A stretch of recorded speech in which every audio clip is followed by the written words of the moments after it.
Welcome, everybody, to our session on navigating imposter syndrome to build hope and resilience for first-generation graduate students. So please join me in welcoming Dinuka. I will pass it on to you now. So my name is again Dinuka. My pronouns are he and him. I am delighted to be here this morning and talk to you about a topic that is very close to me. And I have a feeling that many of you are here because you probably have felt the same way.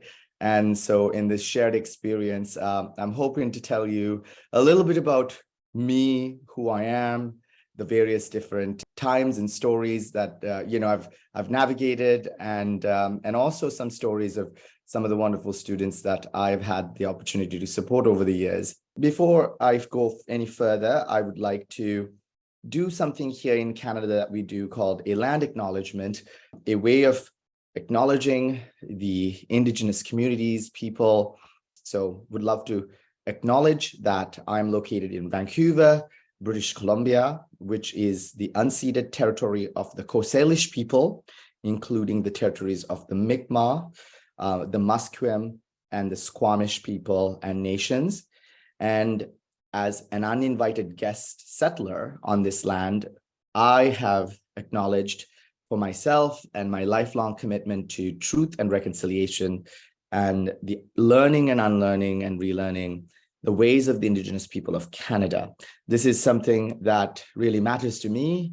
As I came to Canada as an immigrant, I have spent the last, I would say, decade or so working, living in different lands, different cities, and I had the opportunity to learn about the various Indigenous communities, the teachings, the learnings. Those learnings and teachings have enriched my own life and also thinking about my own impact in the world as well as the land that I'm joining you from today. So the imposter, as I said to you all, sitting here and talking to all of you about this subject, these are very similar to what I'm feeling right now, is truly being like, what business do I have talking about a subject to students from an Ivy League school? It is truly one of the most terrifying notions. Like, having to talk about this means having to open up about who I am and where I come from and the stories that all kind of are connected to that. And, and then definitely I was like, I'm going to get found out for the fraud I am in my current role and the work I'm doing. So really, I am literally living it now. But let's get us started at the very beginning of who Dinuka is and, my relationship to this phenomena. So to all of you, here's an image of when I was probably about 4 years old and my lovely sister, who is about 3 years old, back in Sri Lanka, where we, grew up as, our home country and all the wonderful things that come surrounded with it. And that's where life started. I came from a relatively average family with parents who pretty much revolved their whole life around, having 2 kids and giving the best experience in life as possible to them. And they never really went and did any education beyond finishing high school, and then kind of ended up in, a space where they were working. And as I said, through that, the only thing that mattered to them was the kids. In that journey, from kind of coming from those humble beginnings to where I am today, I think, there has been many stages of feeling like I never belonged wherever I kind of went. And for me, it was even more, I would say, amplified, given that I was also navigating many other intersectional identities as an LGBTQ person or somebody who navigates until very recently, didn't even know that was the case, but being neurodivergent and then going through university and so on and so forth. I came to Canada about 15 years ago when I did my undergraduate study in zoology. And these are some images that I, found that kind of really embodies the essence of who I am. It's a place that some people don't even know where it is. When people, when I say Sri Lanka, I've had many times friends earlier in my career, even now actually, wondering where Sri Lanka is. And so it's called the pearl or the teardrop of the Indian Ocean. It is not India, but it is very closely located to India. But as an island nation, it is full of natural beauty, fauna, flora, culture and heritage, and also all the spices that comes with it. These are all the things I loved about who I am.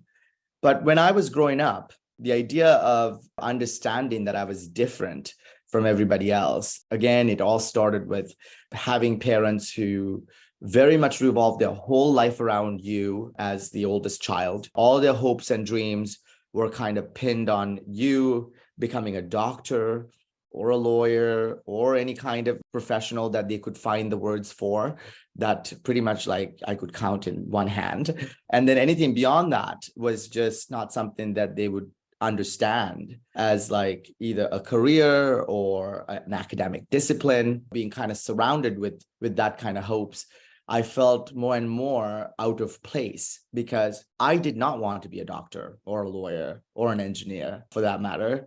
I wanted to be a zoologist. I wanted to study the natural world around me.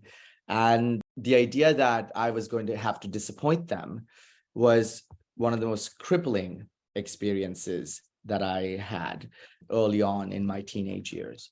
And then finding out that I might not be particularly straight was another challenging experience, given that, I came from a culture that really did not understand that kind of diversity. And so what did I do? I decided that I was going to let them know that I was going to go and study zoology somewhere else outside of Sri Lanka, and that I was going to keep the other part of me that I had figured out to myself.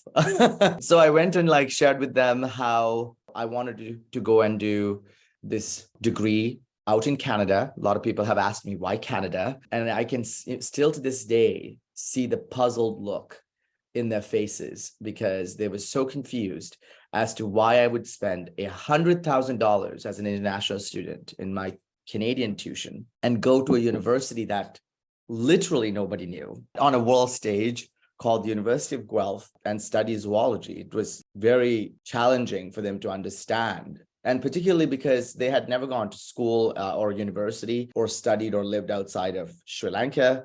And all those elements, really kind of what led to me having to convince them that that was the right way to kind of go. And to give my parents credit, they really believed in me, even though they were very reluctant. I mean, it was an enormous amount of resource investment. And weirdly enough, there are a multitude of reasons why I chose this institution. So what I first did was I was in high school.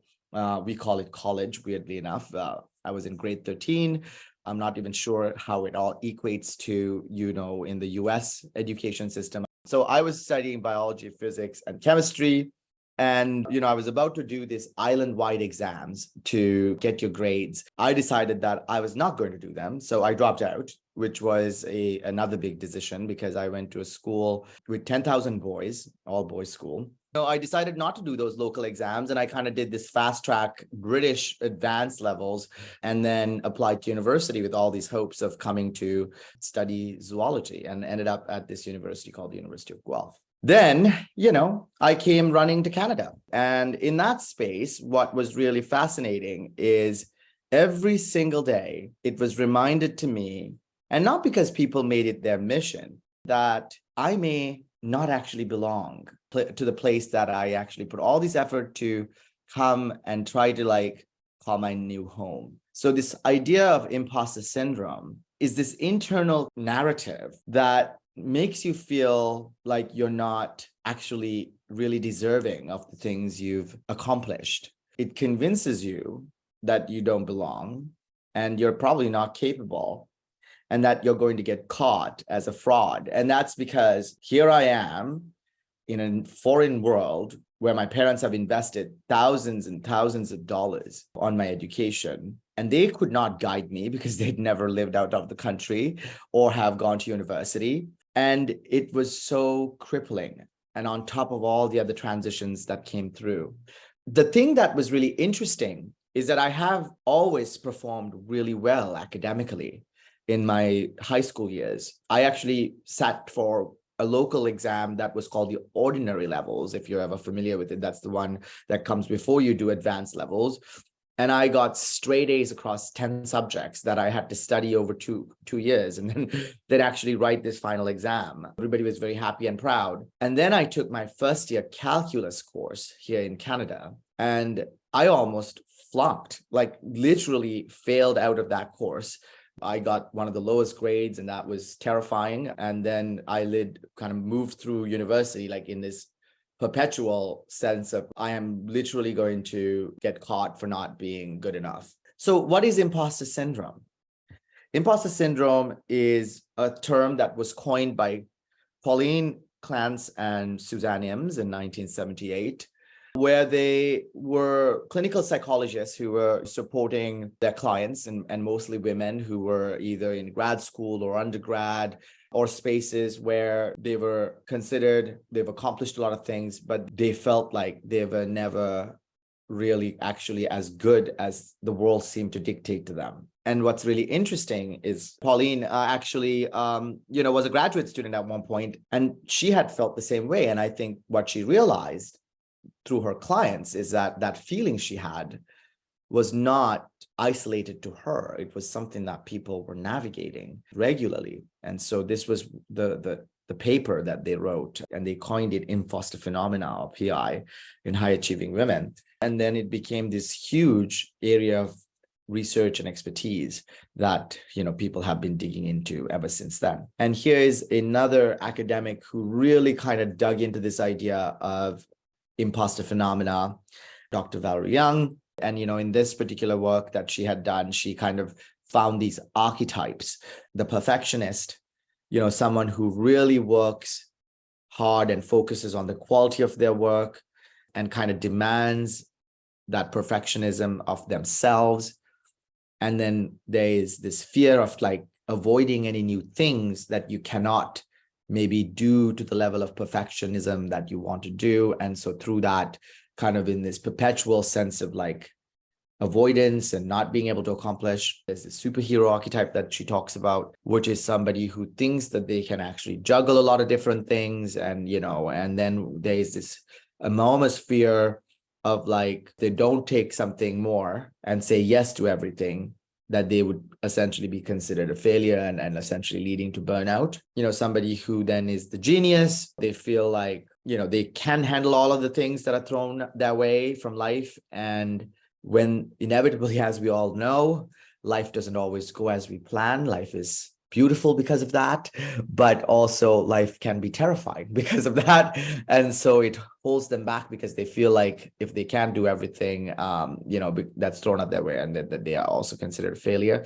Then we have the experts, their whole concern is, having the answers to everything. But then again, this is something where they will find themselves feeling like a fraud if they don't have the answer. And I think in graduate education, some of us might be living that.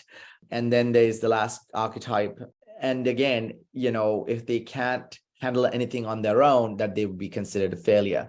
I think for all of us, we maybe manifest some of these at different stages. I think I can pretty much identify myself, even though this again came through like space where women were the main focus, but I can definitely identify myself among some of these archetypes, trying to be the superhero and the soloist, feeling like constantly you have to do something. And then the second that you either can't juggle or you can't handle it on their own, you feel like an absolute fraud. Leads to all sorts of spiraling effects of doubt and never really caring to know that actually there's a lot of things we have done really well, and being okay not being fully perfect. I wanted to kind of like set that tone just a little bit so that if you're unfamiliar with this work, and as I tell my stories, I'll be drawing from these concepts to kind of share with you how I've navigated it, some students of mine have navigated it, and give you some space for reflection. Back to the story. So lived an enormous amount of imposter syndrome as a undergrad. For me, it was ups and downs, peaks and valleys. I had a really great social network. I made a lot of friends. I did feel like I belonged in some areas in my intersections, like my sexuality was something that I was able to explore more that I would have never had otherwise, and, figure out who I was. But on the same vein, my lived experience around navigating my race and culture in a very non-diverse from that kind of angle community was very challenging. And then this constant back and forth around academics, whether I did well, and if I did well because it was my own kind of, internal motivations and knowledge base, or was it because people were easy on me or had felt sorry for me because they knew about various, challenges that I was struggling with. So to let you know why I put here, I can't believe I graduated, because there was clearly a time in my third year, I did not think I was going to graduate university, because life has happened and several kind of spiraling downwards elements, including a very bad relationship that kind of manifested and just took out enormous amounts of energy out of me. Some of those, societal things around doubts around being in your own skin, navigating that intersection. I had started to recognize that I might be struggling with learning disability, but it was very scary to even acknowledge that, because I had quite a challenging time with certain academic activities but not in others, and being again from a culture where any of the things around well-being and wellness, or anything to do with mental well-being or wellness, is not something you really talk openly or talk about. I also really found myself struggling with, as I said, all of those compounded to being able to kind of keep up with the rapid volume and pace of undergrad in your last few years. And it kind of came to a headway in my second semester of my third year. And I pretty much bombed 3 courses in one fell swoop. And my goodness, it felt like life just kind of came to a standstill and over, because I truly have failed. And it just your reality just or the kind of thing that had in your head pretty much became the reality. It was objectively right in front of you with the ginormous big fat F on your transcript. And that was so terrifying. The most real challenging part was the people that were my mentors all kept saying, I mean, that's just a course, Dinuka. That's just something that we know that, things are not perfect in your life, but you are capable and you are wonderful. You do great things. I was very involved in university. I was involved in student government. I was involved in actually various other student activities just to keep myself busy. And then I had all these people saying the complete opposite of what was in front of me now objectively, which I flunked out of 3 courses. So it just kind of really put me in this truly disastrous mind space of an imposter, literally living and not being able to understand why. To make things really crazy, I'm going to talk about this individual, and they're not with us anymore. Her name is Dr. Leslie Rai. She was the most unbelievable human that I have ever met. She was my second, third, I guess also in my 4th year, vertebrate zoology or vertebrate anatomy professor. And she and I connected over our shared passion for studying animals. And really, in the end, what ended up happening is she invited me to TA a 4th year class that we had not enough graduate students at my school at that time in that program. And she said, do you want to come and do that? And I didn't fail that course, but I didn't do excellent in that course either. But she said, I think you would really enjoy it. So in 4th year, I went and TA'd this 3rd year class, I think. And again, living through this enormous amount of imposter syndrome. And I think some of you might have felt that way when you're TAing courses as well. With undergrads, it's maybe a sense of confidence at one point, or for some of us, maybe not even knowing, oh my God, am I even competent enough to actually teach, let alone be here in grad school? And that was the reality I was living. And the crazy thing was that I loved it. I loved every minute of that class with those students. And weirdly, it was something that I enjoyed immensely in terms of the activities, kind of sharing my knowledge, my understanding. and this constant encouragement from Leslie. And so that was a really, again, like a mind warping experience. Graduated, and then I felt like I clawed out of the grave, graduating, knowing that, grad school was completely like out the door. Like you can't probably and potentially ever go to grad school with like F's on your transcript. Parents who could never really understand what I was going through. And that's where the first generation piece comes in, because in their minds, I went and did something that they have no clue about. And really, in some ways, it was very lonely, because I think I wished that they would have had the capacity to actually at least understand that I was going through these complex feelings. So here we are, and the imposter syndrome in these intersections. I think for many of us who are in these intersections of navigating our identities, the labels that either the world tries to like shove down on us, or the ones that we have to put on ourselves to understand who we are. And then being first generation, particularly, and this can be a very broad term where you talk about being the first person in your family to go and get a post-secondary degree, or the first person to go get a graduate degree, or a first person to go and do education outside of your home country. You live in these spaces that paralyzes you. And then here you are kind of yielding to this saboteur that is threatening to actually out you to the world. And for me, somebody who literally had to come out, the idea of being ousted for all the things that I may believe that I don't deserve was, as I said, it was a self-fulfilling prophecy. And I think I kind of willed it to the world. So here are the consequences of this phenomena. It plummets your confidence. It paralyzes you because of your fear of failure. It makes you doubt. And, you equate all that. You feel anxious, you feel depressed, and you feel all sorts of negative emotions, and you become completely oblivious to all the amazing things that you're capable of doing in the world, because you live that. And now think about that in the context of grad school. Graduate education is essentially in the business of critique and asking you to constantly justify your existence as a scholar to many, many people.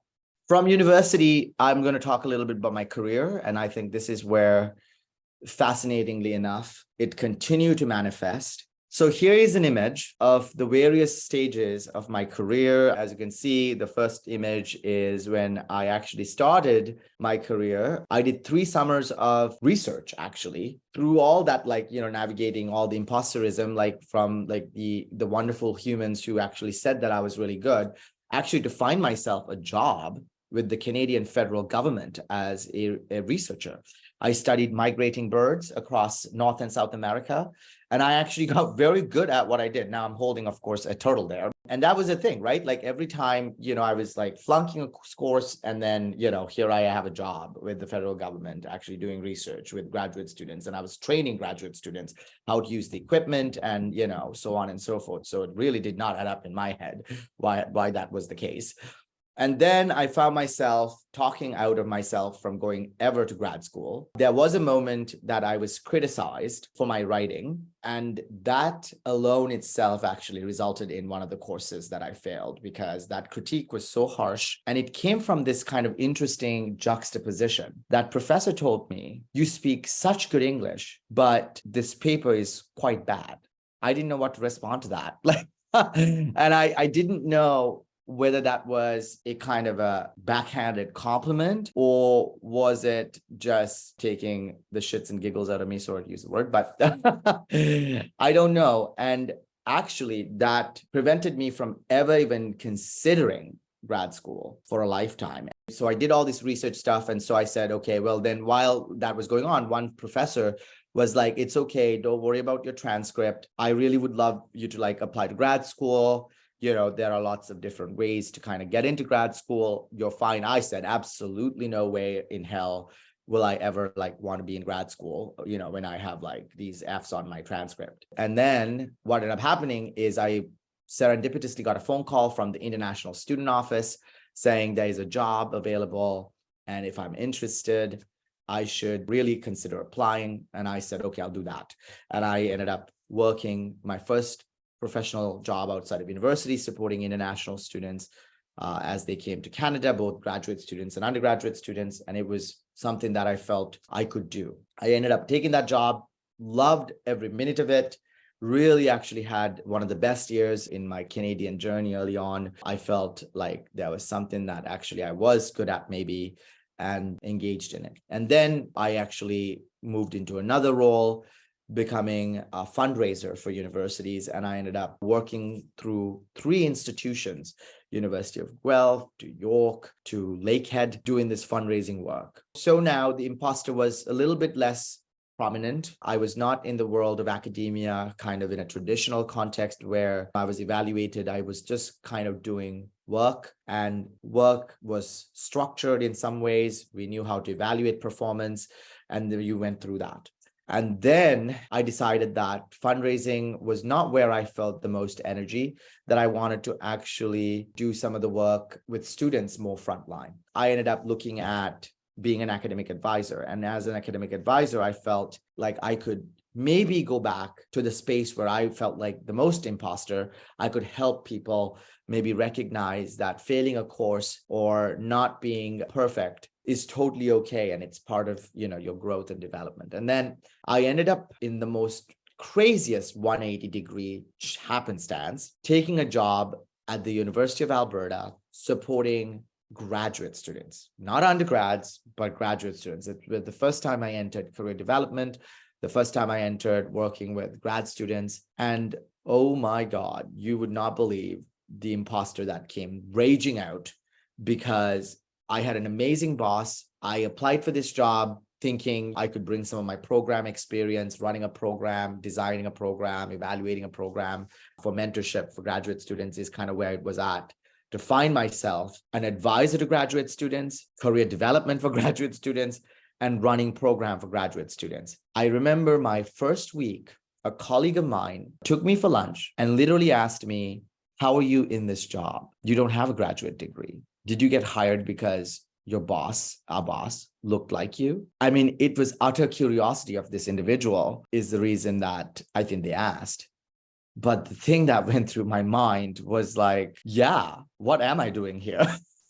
What on earth is the point of me being here? Because I mean, I have no business supporting grad students. I remember that lunch, I came back absolutely mortified, thinking that I'm going to completely and utterly fail again.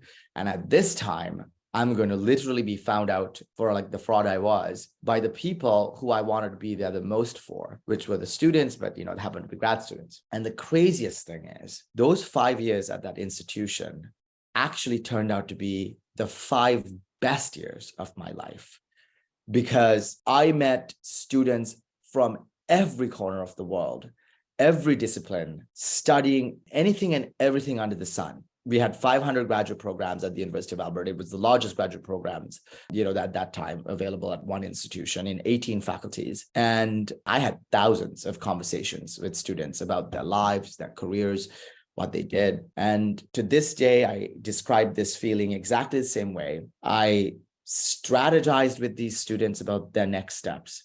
I celebrated their accomplishments.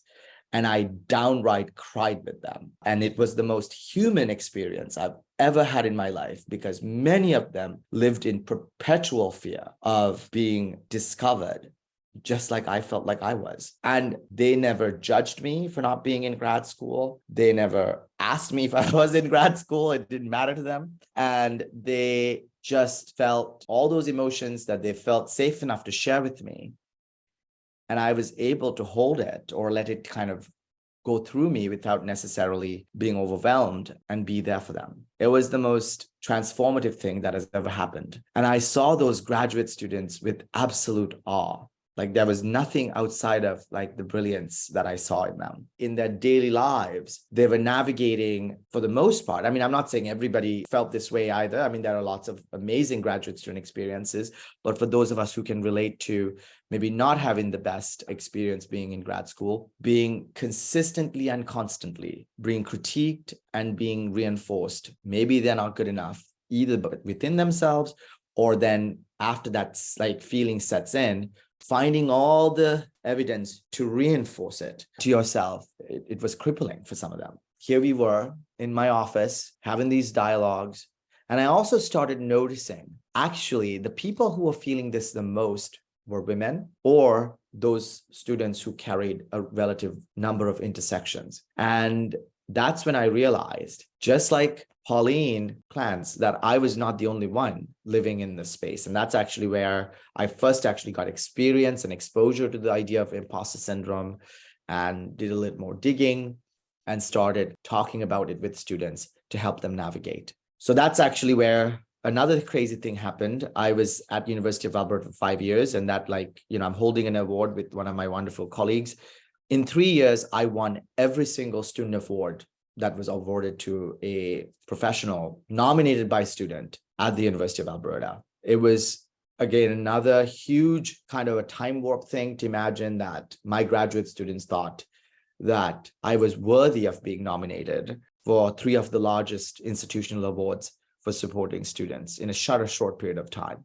Then the pandemic hit, and I'll quickly finish the next pieces in my career. Is that okay? So I was a coordinator. I wasn't any big, they have no big job title or anything like that. I was a frontline supporter of work. And then the pandemic happened, and I felt it was time to make a change.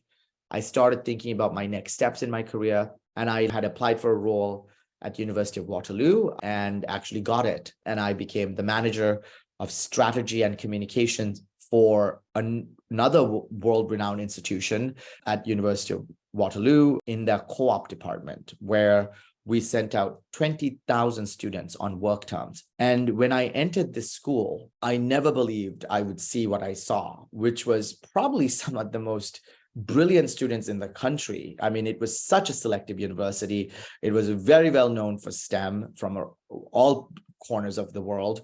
It was literally the funneling funnel to the Silicon Valley.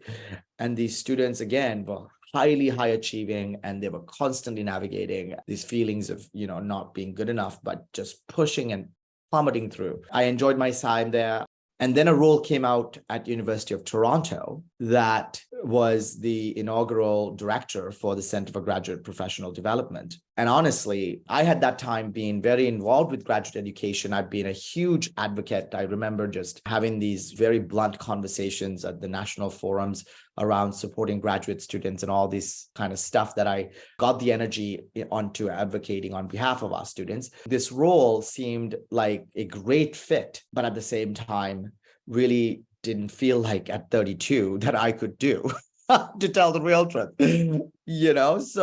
but I talked about it to a few friends, and they felt like I was talking too much and was whiffling and waffling, that they were like, oh my God, just apply. It seemed like you really are interested in this kind of work. Go ahead and apply. So I applied in kind of a panic. And then 3 months later, I had the job, and I had just turned 33. This was in 2021. I could not believe it. Again, I literally held up that card, and that's why I took that photo, as I was like, what? I am the director for the Center for Graduate Professional Development, and I haven't gone to grad school, like at U of T, out of all places. And I think that was a paralyzing feeling in my leadership career. I never felt as strongly as that, in my life again, in the recent past, because I was going to be surrounded by academics. My leader was going to be a vice dean, and I am surely going to get caught for not being good enough. The first thing I noticed is that this may be something that will continuously be a part of my life. And funny enough, I left U of T for various reasons, because I think the imposter syndrome started creating a self-fulfilling prophecy for me. But I also found my values were going in a different direction than the role wanted, and that was okay. And I'm very happy where I am. I am the director for Vancouver for career development and experiential learning for Northeastern's network campus graduate programs. What I noticed is, to navigate imposter syndrome, you might have to call it out when it's happening to you, and then to realize that it's just a part of it. Here is some of my thoughts around imposter syndrome. I'm going to spend a little bit of time talking about self-awareness, because I think the more I've thought about this, the more interesting insights have come up for me. Through those experiences of imposter syndrome, one of the things I did, and I'm pretty sure many of you do, is we reflect, we think, and we kind of look in the mirror and see ourselves Either we like what we see in the mirror, or we feel horrible at what we see in the mirror, or we avoid the mirror completely. And for whatever reason it is, taking the time to be aware of your abilities and to perceive and understand what makes you you as an individual can be helpful. Actually, research shows that 95% of people think that they are self-aware, but to really find out, it's actually 10 to 15% of people who actually truly have a deep sense of self-awareness. The more I thought about this, and the more I read about this, introspection, I found some work done by this woman named Trisha Ulrich. You can watch her TED Talk. It's fascinating, on self-awareness, is that actually we do a lot of introspection, but the research finds that people actually who introspect tend to be quite miserable. Maybe not in the moment, but as time goes on. And she went on this journey trying to figure out why that was the case. What she found, interestingly enough, is that people introspect in a way that actually isn't very helpful to them. In my career, supporting graduate students, I had leaned into this idea of coaching. And this is where some coaching concepts really connected with introspection for me, and doing it hopefully in a way that helps you rather than entrench you. A lot of us in the world of coaching actually don't ask our students why questions that starts with the word why. Why did you do this? That's literally is the driving force of academia, to be asking for and discovering the why, whether it's your research, whether it's the topic you're understanding. And that's like the 5 whys of root cause analysis. But what's fascinating about a why directed towards a human is that it entrenches you in the past and asks you to justify your actions and who you are. And the fascinating thing about who we are is that we are complex human beings. So if you continue to ask yourself why, you will find yourself constantly trying to spiral down in this space that makes you feel defensive, makes you feel incompetent. Trisha Ulrich kept saying, if you continue to kind of introspect that way, you don't move forward anymore. Those who actually did it really well asked themselves questions that started with how, what, where, how am I going to move forward from this experience? Where am I going to apply this learning next? And helps you be future focused. If you introspect with asking yourself these coach-like questions around how, what, when, where, and you might find yourself actually moving forward into your next steps. Here is a way to kind of also think about introspection in something that I learned actually when I did my organizational leadership class. It's called the Johari window, to ask yourself what pieces that is known to you. Johari window is on these quadrants. One axis is known to others, and the other axis is known to self. There are things about our lives that we know for ourselves and others know, and that is your open self. For many of us, there's also maybe a hidden self, things that we know deeply for ourselves, but nobody in the world knows about those things. And that's called the hidden self. And then there is this space that is known to others, but unknown to us. And this is where, we have our blind spots. And this is a space where you can actually also really get good at getting feedback, navigating feedback, and you can probably do a lot of really great growth and learning. I've had a lot of my growth and learning because I learned the skill of not letting myself go into the spaces of why when I got feedback, but instead asking myself, how can I, apply that feedback into myself? And it actually really toned down the imposter, because it allowed me to understand that I was in a constant cycle of learning, and that I am, by doing this feedback gathering, is hoping to grow and develop. And it kind of built a sense of resilience. And then there is this unknown self you don't know and others don't know. And this is called the unknown or possible self. And it's a space where truly you can be imaginative as to who you could be. That's a little framework to also think about introspection and to build that confidence. These are my mentors. There's many more. I have many, but I just wanted to highlight some very important people. Andrea Graham was at University of Alberta when I first got the job working with graduate students. And she drove me nuts at times, literally. I was so upset with certain decisions she made. But what was beautiful is that she continuously believed in me, but also was a very good feedback person, like who delivered really good feedback. She never made me feel any less, but she always wanted to have the best interest in me. And then over my career, she has been through various stages of my growth. It progressed in the last several years and continuously acts as a coach and a mentor. What was shocking to me is this woman managed millions of dollars. I always felt like she was highly competent at what she did. But when she shared with me her own kind of imposter through some of those discussions, later on when we kind of became colleagues and she saw my career grow, and I had questions for her around navigating certain very challenging academic contexts. And she told me, Dinuka, do you know, half the time I feel like I don't know what the hell I'm doing? And that's the day I realized that when you look around, including your professors, your biggest critics, actually ask yourself, do they really know what they're doing? Maybe they don't. And maybe that will be a sense of relief. Vicky Lowe's, when I came to University of Toronto, I desperately needed mentorship to navigate a highly political, complex system. Again, she shared her wisdom and championed me. And then Candace Stewart-Smith, who is actually my very first boss. Remember in that story, somebody called me up and gave me a job as an international student advisor? It's this woman who gave me that job.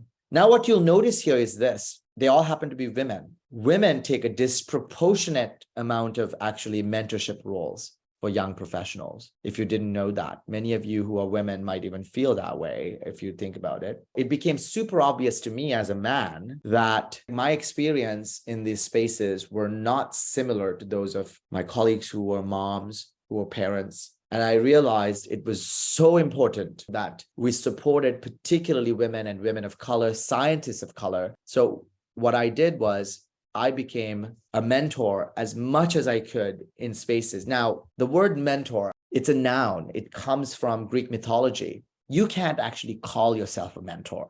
Somebody has to give you that. Somebody has to say that out loud and say, you've been a mentor to me. Of course, these wonderful women are a small fraction of friends now and colleagues, but I actually met through a formal mentoring program. So for me personally, mentorship has been such a powerful experience as a person receiving it, but it has been a powerful experience giving back, but also recognizing that I have something to offer the world.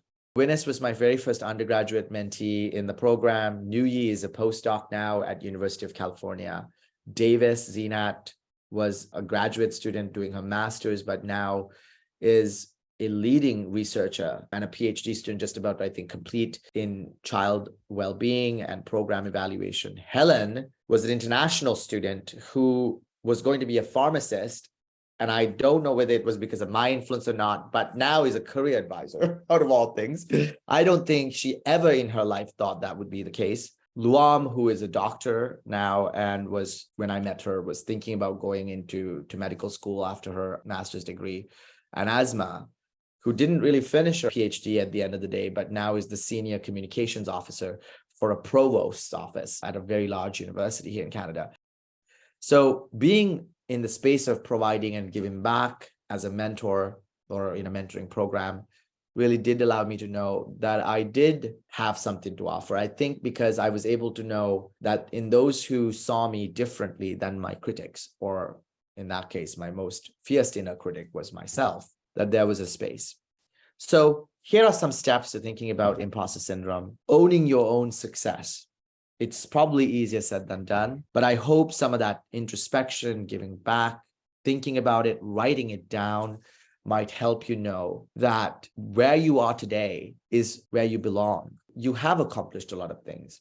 If you're at an Ivy League school or in a large university like University of Pennsylvania, that you're there because you belong there. And then accepting your role in that success. I talk about this all the time in career development. Somebody would come to me and say, thank you so much, Dinuka, for helping me do that interview or getting me introduced to that individual who got then my job or whatever. I always tell them That's only part of the story. The other part of the story is that you either reached out, or you came into my office, or you decided to go to a session and hear somebody speak. And that was also necessary. If you didn't take any of those actions, you would not have had the success that you seem to attribute to me. Sure, I may have made that introduction, but you decided to show up. Find mentors outside of academia. Become a mentor to others. And that's really important when I said outside, because I think what's really important is to find people that bring different perspectives to you, that gives you different objective criteria to evaluate who you are. And then when you feel like an imposter, call it out. And that's the thing. Name that saboteur, and you will find yourself actually somewhat of a relief when you identify it. Then, if you're a person who's navigating all these intersections, look around and see if there are affinity groups. Find kin in your own kind of spaces, whether it's a graduate student club that caters to your culture or your identity. And you may find yourself a lot of comfort knowing that, you're not alone. You'll ground yourself in a sense of, I would say, acceptance that you don't need to know everything. You are good at what you do, and that you can actually accomplish a lot, whether it is in the way that people around you want or in the way you define for yourself. And that's the most important thing, defining success for yourself. And if that is something very different to the world around you asking, then figure out and know that it's okay to be differently defining that. You all matter. You all are doing great things. What you're doing is changing the world. Don't let anybody else say otherwise, but know that you will continuously navigate this.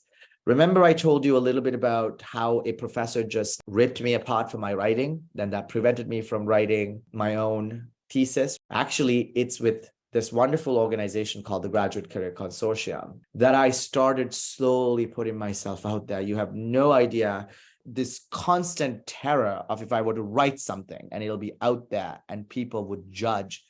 No matter what, it actually took me writing several articles for Inside Higher Education and a couple of other Canadian organizations to get myself there. Anything is possible, guys. Just know that you matter and that you are all unbelievable human beings. So do your thing.